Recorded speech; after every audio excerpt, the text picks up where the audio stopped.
Bonjour à tous et à toutes, c'est Iftou Lily, Ilili pour les vidéos. Je reviens avec une deuxième vidéo du coup sur l'adoption plénière. Et il faut savoir que l'adoption plénière, c'est lorsque l'enfant il fait partie complètement de la famille, il fait partie de la famille adoptive.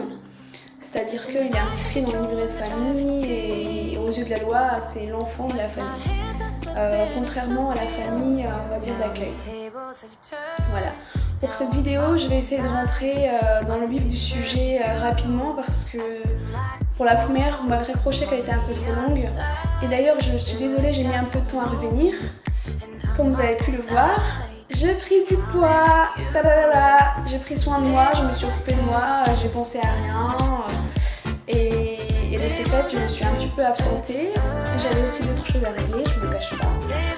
Et voilà, j'ai décidé de la faire aujourd'hui de manière très spontanée. J'ai pris quelques notes, mais c'est hyper naturel. C'est vraiment une chose que j'avais sur le cœur en fait. Et comme je l'ai déjà dit dans la vidéo précédente, je parle de mon expérience j'allais dire professionnelle, je suis pas bien. Moi, c'est presque pareil, hein. De mon expérience de vie. Et donc le point négatif, c'est le fait que malheureusement, il y ait une coupure.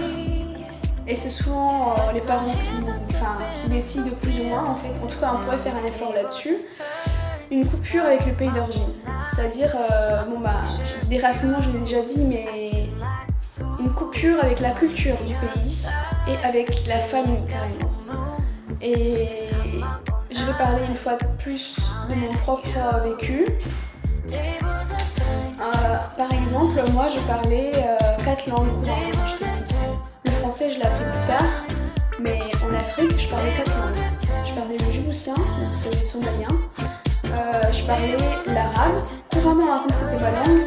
Je parlais oromo et je parlais amara, amarien. Donc ça fait 4 langues.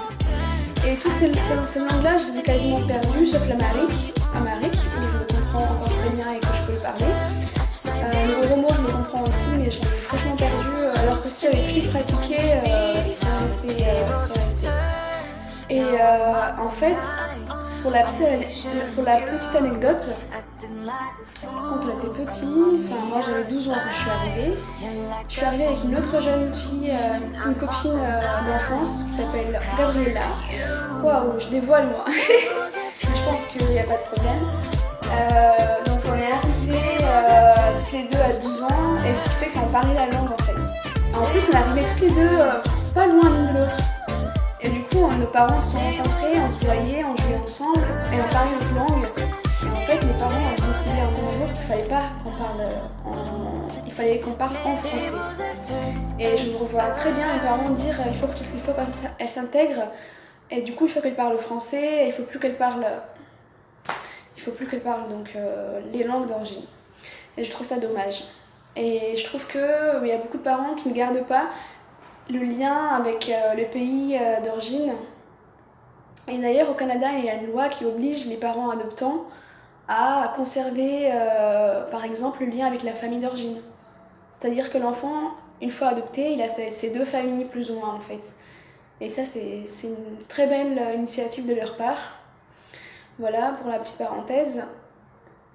Et ça, c'est le premier point négatif majeur. Donc la coupure avec le pays et la culture d'origine. Et le deuxième point négatif, c'est... Je vais essayer de pas trop parler de moi. Parce que sinon, mes parents, ils vont pas du tout apprécier, je pense. Ils vont me renier. Je leur disais souvent, quand j'étais plus jeune, le fait de vouloir modeler l'enfant à son image. Et je pense que ça marche aussi pour beaucoup de parents, pas que les miens. Le fait de vouloir donner l'éducation, je les remercie, ils m'ont donné une bonne éducation. Le fait de vouloir donner tellement une éducation, on va dire voilà, il faut qu'il fasse de la musique, il faut qu'il fasse de la danse, il faut qu'il fasse des activités, alors que l'enfant du pays d'où il vient, il n'y a pas tout ça en fait, donc ça fait trop de choses d'un coup.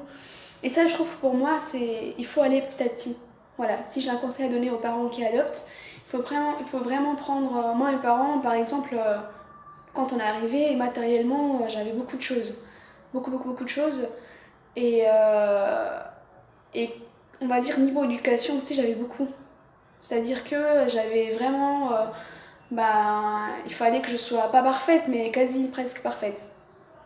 Et ça, pour moi, c'est vouloir un peu modeler l'enfant à son image. C'est bien de garder, en fait, on va dire. Par exemple, si moi j'adopte un jour un enfant, je vais faire en sorte, en fait, d'écouter sa musique avec lui, de l'emmener dans son resto de pays d'origine, de visiter le pays le plus rapidement possible. Je me souviendrai toujours, de mon premier voyage seul en Éthiopie. J'avais vu une famille américaine qui avait adopté des enfants en Éthiopie. Et les enfants, ils avaient 6 ans et ils étaient en Éthiopie avec eux. Et j'ai un peu parlé avec eux en anglais du coup, et ils m'ont dit qu'ils faisaient des voyages régulièrement avec eux. Donc ça c'est chouette, de garder en fait un lien avec la culture toujours, donc ça se rejoint. Le fait de ne pas vouloir modeler l'enfant à son image, mais de respecter son passé et l'éducation première qu'il a eue en fait. Ça c'est le point négatif, le deuxième point négatif. La troisième chose, c'est il y a beaucoup de parents, malheureusement, qui baissent les bras trop vite. Moi, je suis pas parent et je sais pas quel genre de parent je serai demain. Je sais pas non plus à quel point c'est difficile en tant qu'enfant, je sais, mais en tant que parent, je sais pas ce peuvent ressentir. Je peux imaginer, mais je sais pas ce qu'ils ont pu vivre. Mais les parents qui baissent les bras trop vite, c'est horrible. Enfin, il y a des enfants qui sont adoptés. Nous, on est arrivés, on était 10 grands, à peu près, on va dire entre 6 ans et... Non, on était 6 grands, 6. Et on était 10 enfants, c'est ça l'histoire. On était 10 enfants, mais on était 6 grands. Ouais, si je dis pas de bêtises. Et sur le 6 qui sont arrivés, je suis la seule qui est restée dans la famille. La seule. Ils sont tous partis de la famille. Et ça, c'est juste un échec de plus, en fait. Donc c'est le troisième point, gros point, c'est ça, les parents qui baissent les bras. Un enfant, c'est pas un jouet. C'est pas un jouet, un enfant. On n'adopte pas un enfant comme ça pour dire après demain j'en veux plus. Et c'est vraiment arrivé des parents qui adoptent et qui disent il joue pas assez. Non, on vous le redonne. C'est arrivé, c'est concrètement arrivé à des enfants qui avaient 6 mois quand ils sont partis du pays. Ils arrivent en France, ils se tombent sur un couple qui vont décider, ils vont dire non, finalement elle joue pas assez, elle bouge pas assez, elle est bizarre, on vous la rend. Ou il est bizarre, on vous le rend. Non, mais cette personne-là, c'est pas grave. La vie s'en chargera. Et je trouve ça super, putain, je suis émue. Ça se fait pas. Je trouve que ça se fait pas. Donc il y a des parents qui baissent les bras trop rapidement. Quand on adopte un enfant, c'est un engagement à vie. Comme le nom se le dit, adoption plénière. C'est-à-dire que tu l'as à vie l'enfant. C'est pas je le prends et après j'en veux plus. C'est non. Non et non. Et ça, donc c'est le point négatif. En fait, j'ai trouvé 4 points négatifs. Le dernier point, c'est un point, on va dire, plus ou moins géopolitique.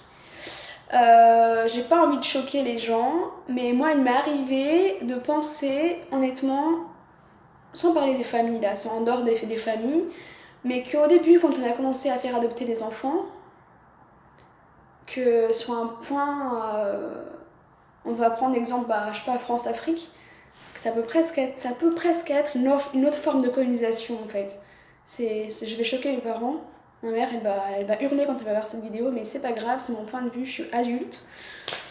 Et je trouve que c'est une autre forme de colonisation pour moi. Et le point négatif, c'est le 4e point, c'est le fait que ça vide un pays de sa jeune population. On va dire qu'un enfant, c'est l'avenir d'un pays, c'est le miroir d'un pays. Et en fait, c'est-à-dire que là en France, il y a énormément d'adoptés. D'ailleurs, ça a été interdit en Éthiopie, l'adoption a été interdite. Et à Djibouti aussi. L'orphelinat dans lequel j'étais quand j'étais petite, il a fermé. Parce que l'État ne veut plus, après ça je sais pas le pourquoi du comment exact, mais je peux comprendre qu'un pays ait envie de garder sa population, sa jeune population, ses enfants au sein du pays. Je vais finir sur autre chose. Par exemple, moi je réfléchirais beaucoup. Je sais pas si je vais adopter un jour, mais je pense pas que je le ferai. Et si je suis menée à le faire, parce que pour X raisons, franchement je réfléchirais 10 000 fois avant de le faire parce que même moi qui ai été adoptée, je suis pas sûre de pouvoir être à la hauteur. Donc vraiment je prie les personnes qui veulent adopter de réfléchir bien et de vouloir être sûres de ce qu'elles vont faire et surtout de vous engager vraiment à vie parce que c'est pas un jouet à un enfant. Voilà. Là-dessus, j'ai fini. Si vous avez des questions à me poser, n'hésitez pas en commentaire. Et si vous avez des points positifs ou des points négatifs à me dire en commentaire aussi, voilà, vous êtes invités à le faire. Cette vidéo a été vraiment très courte et je suis contente d'avoir pu partager ce moment avec vous.